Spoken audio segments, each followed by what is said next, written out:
What if the most powerful home in the world once stood in flames and had to be rebuilt from ashes? In the heart of Washington, D.C., there stands a building that has witnessed war, resilience, leadership, and history unfold like nowhere else on Earth: the White House. Long before it became the iconic symbol of American leadership, the story of the White House began in the late 18th century. After the United States gained independence, the young nation needed a capital, a place that would represent unity, strength, and democracy. President George Washington himself chose the site, along the Potomac River, envisioning a grand residence that would reflect the ideals of a new republic.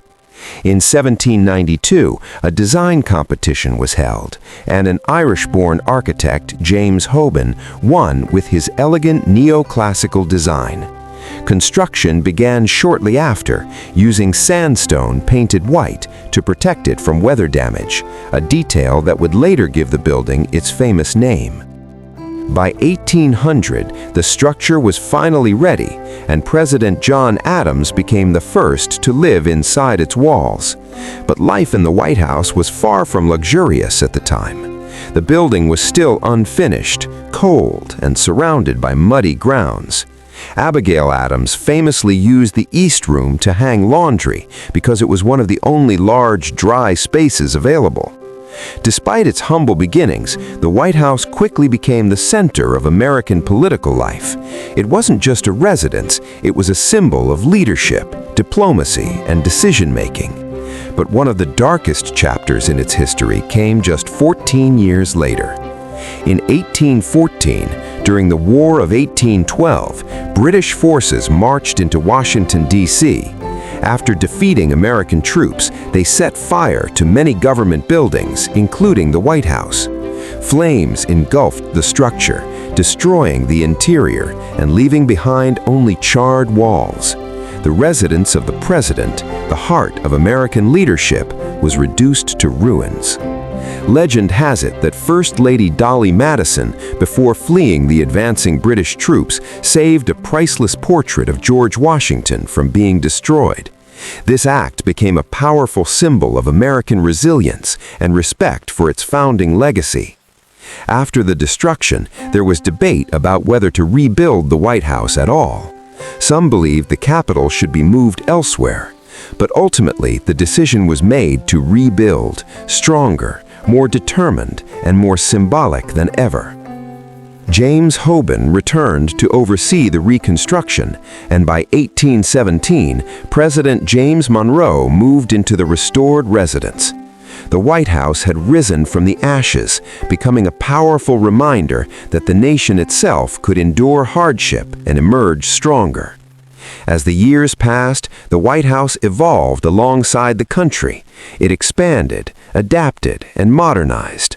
President Theodore Roosevelt officially gave it the name White House in 1901, and he also oversaw major renovations, separating the residential and office spaces by constructing the West Wing. Inside that West Wing would later sit the Oval Office, perhaps the most famous workspace in the world.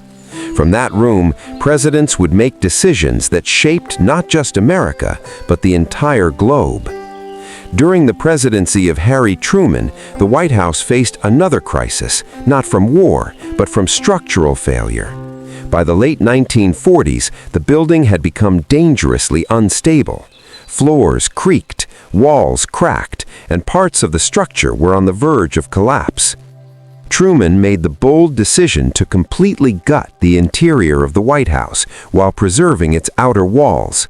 For several years, the first family lived elsewhere, as the building was essentially rebuilt from the inside out.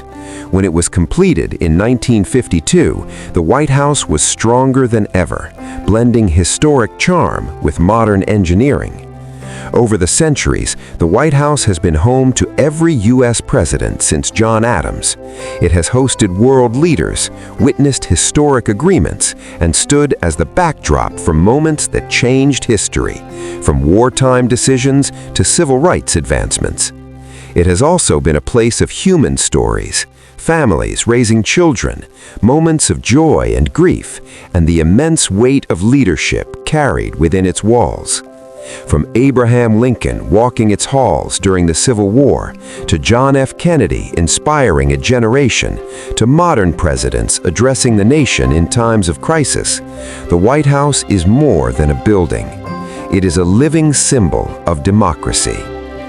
Today, millions of visitors from around the world come to see it, standing behind its gates, looking at the same structure that survived fire, war, and time itself. And yet, despite its grandeur, the White House remains what it was always meant to be, a home, a place where leaders live, work, and make decisions that shape the future.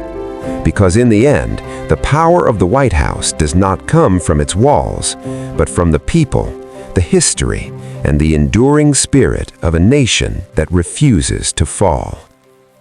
If you enjoyed this story and want more powerful cinematic American history like this, don't forget to like, subscribe, and stay tuned for the next chapter.